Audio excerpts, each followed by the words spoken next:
Mahabub Nagar parliament అభివృద్ధికి పక్కా ప్రణాళికలను సిద్ధం చేసుకున్నారని, ఎన్నికల్లో గెలవగానే అమలు పరిచి చూపిస్తారని బీజేపీ పార్లమెంట్ అభ్యర్థి డి కే అరుణ అన్నారు. స్థానిక ఎంవీఎస్ కాలేజీ మైదానంలో ఆమె మార్నింగ్ వాకర్స్ తో కలిసి ప్రచారాన్ని నిర్వహించారు. ఇక ఆనాడు తన మామ డీకే సత్యారెడ్డి ఈ మైదానాన్ని నిర్మించి విద్యాభివృద్ధికి అనేక చర్యలు చేపట్టారని గుర్తు చేశారు. పాలమూరు అభివృద్ధికి కట్టుబడి ఉన్నా అన్నారు.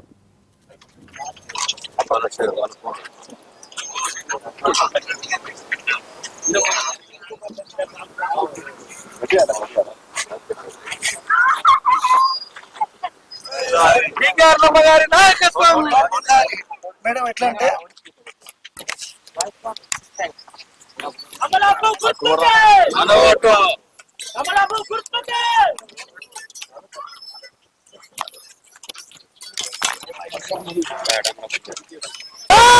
మోదీ నాయకత్వం, అమ్మగారి నాయకత్వం.